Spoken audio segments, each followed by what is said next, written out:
बिस्मिल्लाहिर्रहमानिर्रहीम। आज की इस वीडियो के अंदर हम ईएनटी ढिंगरा के कुछ इंपॉर्टेंट मेमोरेबल नगेट्स को तैयार करने वाले हैं, जिनकी इंपॉर्टेंस काफ़ी ज़्यादा है, एमसीक्यूज़ में और एससीक्यू में इंपॉर्टेंट है। तो ईएनटी ढिंगरा से हम इसके लास्ट में अगर आप आओगे तो यहाँ पे आपको नगेट्स मिल जाएंगे। तो तकरीबन ये 142 तक है, आई थिंक 142 तक। तो हमने इन नगेट्स को तैयार करना है, इसको रिवाइज करते हैं वीडियो में। तो स्टार्ट करते हैं। पहला है acute epiglottitis. Acute epiglottitis that means acute inflammation of epiglottis.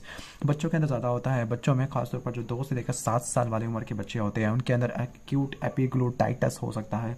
Acute epiglottitis haemophilus influenza type B की वजह से होता है। इस बैक्टीरिया की वजह से अगर आप लैटरल एक्सरे फिल्म करते हैं लंग्स की तो इस केस में थंब साइन देखने को मिलता है।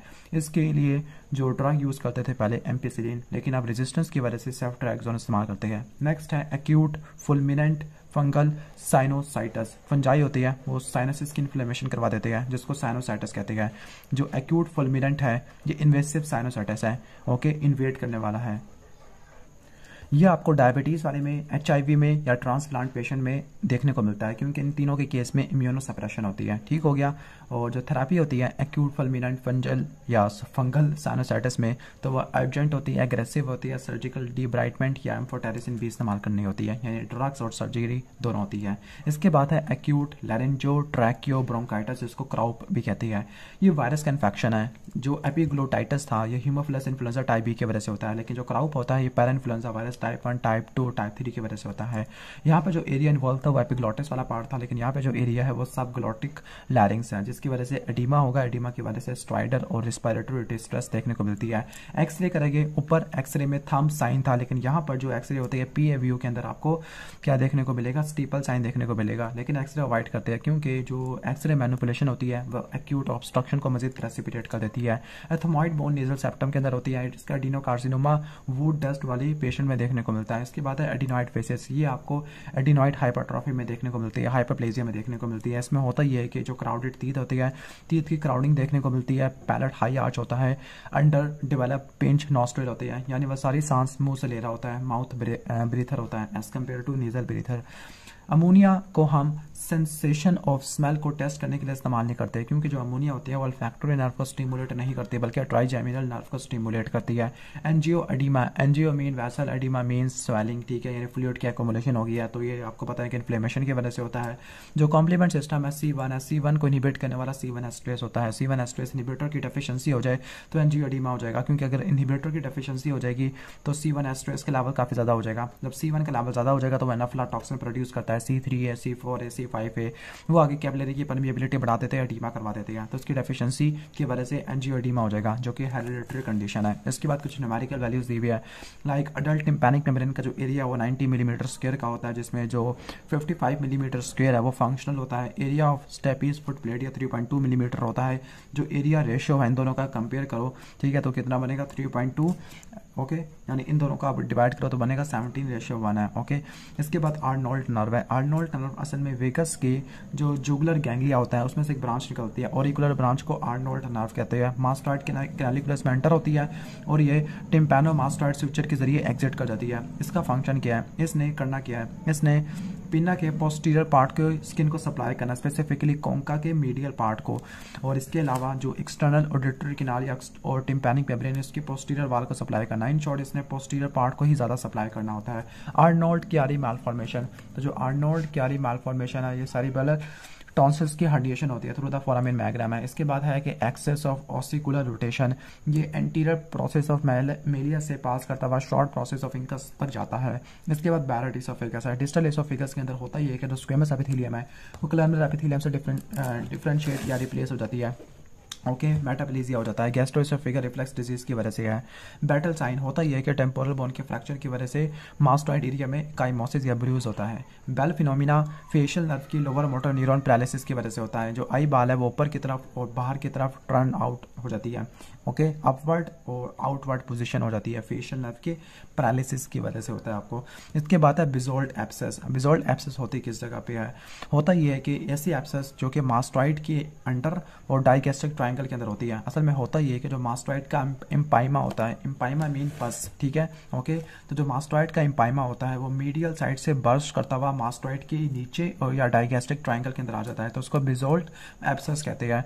बिल आइलैंड या बिल आइसलैंड, तो ये थिन प्लेट ऑफ बोन होती है, ओके, जो कि सिग्मॉइड साइनस पर रह जाती है। उसको आपने सर्जरी में रिट्रैक्ट करना होता है, इसको आपने बिल बार से डिफरेंशिएट करना है। बिल आइसलैंड और बिल बार डिफरेंट है। तो ब्लू ड्रम आपको हीमो टिम्पैना में देखने को मिलता है। Haemo mean blood and tympanic mean, okay, tympanic cavity से रिलेटेड है। तो टेम्पोरल बोन के फ्रैक्चर की वजह से हीमो टिम्पैनम होता है, तो इस केस में आपको ब्लू ड्रम देखने को मिलेगा। तो जो ब्लू ड्रम है वो हीमो टिम्पैनम में, ग्लू ईयर में, ग्लोमस ट्यूमर में और हिमेंजियोमा में देखने को मिलता है। इसके बाद है Boerhaave syndrome. Boerhaave syndrome spontaneous rupture होता है इसोफेगस का ड्यू टू सीवियर वॉमिटिंग। इसके बाद है ब्रॉयल्स लिगामेंट, ओके, ये छोटे छोटे लिगामेंट्स होते हैं जो कि वोकल कॉर्ड को जोड़ देती है थायराइड कार्टिलेज से। इसके बाद ब्राइस साइन है। ब्राइस साइन लैरेंजोसील में देखने को मिलता है। लैरेंजोसील मीन फ्लूइड की एक्युमुलेशन लैरिंग्स के अंदर, और जब इसकी लैरिंग्स की स्वेलिंग को प्रेस करती है तो एक गर्गलिंग साउंड प्रोड्यूस होती है। कार्सिनोमा ऑफ नेजोफेरिंक्स, तो जो nasopharyngeal carcinoma Epstein Barr virus की वजह से होता है। मोस्ट कॉमन साइट इसकी फोसा ऑफ रोजनमेलर होती है, जिसको फेरेंजियल एब्सेस कहते हैं। जो हिस्टोलॉजिकल वैरायटी होती है इसमें स्क्वेमस सेल कार्सिनोमा देखने को मिलता है और रेडियोथेरापी ट्रीटमेंट ऑफ चॉइस है। इसके बाद कारहार्ट नोच। कारहार्ट नोच आपको ओटोसेक्लोरोसिस में देखने को मिलती है। बोन कंडक्शन कर्व अगर बनाए तो वहां पर आपको टूथ के हर्ट्स फ्रीक्वेंसी पर ज्यादा लॉस देखने को मिलता है। कैरोटिको टिम्पैनिक आर्टरी, नाम से लग रहा है कि ये कैरोटिड आर्टरी से निकलेगी और टिम्पैनिक कैविटी को सप्लाई करेगी, ठीक है। तो caroticotympanic artery internal carotid artery को की ब्रांच होती है, एक्सटर्नल कैरोटिड आर्टरी से नास्टोमोस करती है द मिडल ईयर। इसके बाद चार्ज सिंड्रोम है। चार्ज सिंड्रोम में सी से कोलोबोमा, एच से हार्ट इफेक्ट, ओके, और इसके बाद ए से ट्रेसिया, आर से रिटार्टेड ग्रोथ, और इसके बाद जी से जेनिटल हाइपोप्लेजिया और ए से एयर अबनॉर्मेलिटीज हैं। Cornell atresia, Cornell atresia unilateral होता है, फीमेल के अंदर होता है, राइट साइड पे होता है, बोनी होता है, तो इसकी चीज़ों को देख लेना आप, ठीक है। इसके बाद नेक्स्ट आ जाती है कॉर्डोमा, ठीक है। तो जो कॉर्डोमा होता है, कॉर्डोमा नोटोकॉर्ड के रेमिनेंट की वजह से अराइज कर जाता है। मोस्टली ये हिस्टोलॉजी के अंदर आपको फेजालिफेरस सेल देखने को मिलते हैं जो कि फॉर्म सेल्स होते हैं जिनका न्यूक्लियस काफी कॉम्प्रेस होता है। चॉपस्टिक साइन टेटनी में देखने को मिलता है।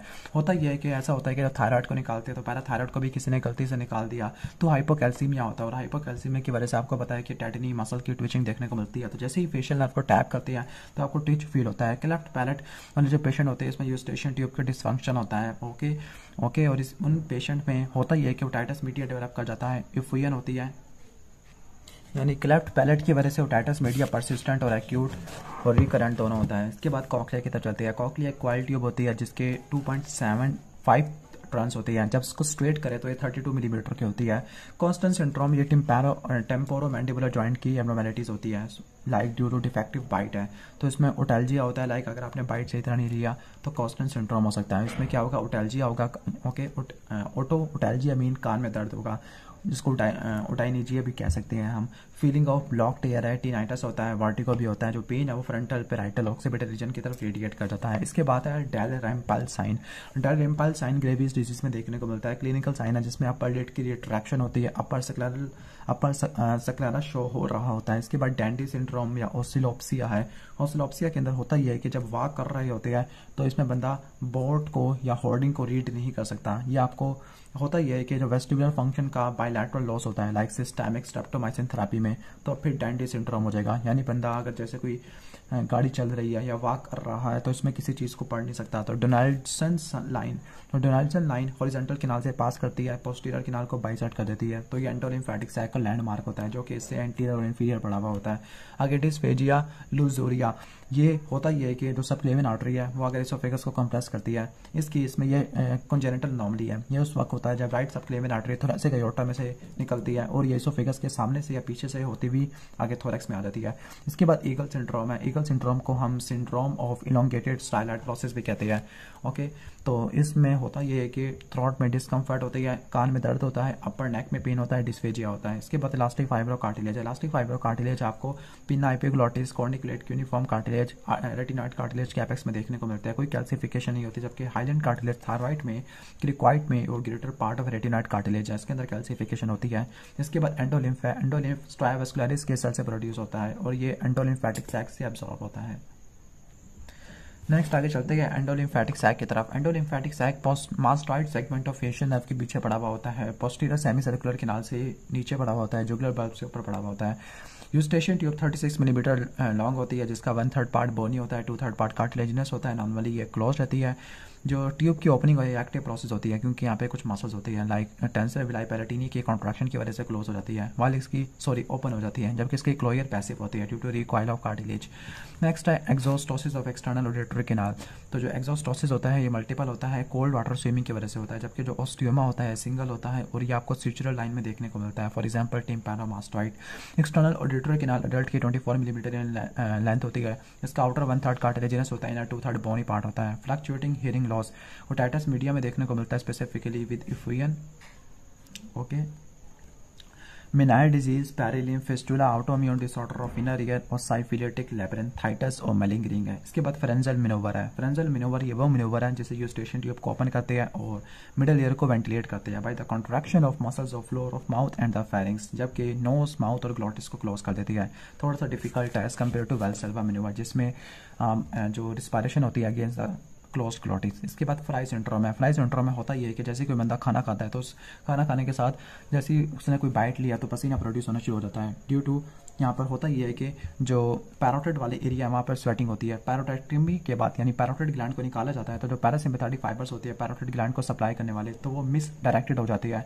ओके, और वो स्वेट ग्लैंड को सप्लाई करना शुरू कर देती है। ठीक है, और इसको रिलीफ देने के लिए टिम्पैनिक न्यूरेक्टमी करते हैं, यानी जो ग्लोसोफरेंजियल नर्व की जो टिम्पैनिक ब्रांच है उसको सेक्शन कर देते हैं। इसके बाद फंगल साइनोसाइटिस है, एस्परजिलस की वजह से होता है। गैलन एनास्टोमोसिस ये सुपीरियर और रिकरेंट लैरेंजियल नर्व के दरमियान में होता है। इसके बाद गेली टेस्ट है। गेली टेस्ट बोन कंडक्शन की इंटेंसिटी को कंपेयर करने के लिए होता है। किस तरह से करते हैं? टिम्पैनिक मेम्ब्रेन के प्रेशर को बढ़ा देते हैं with the help of Siegle speculum.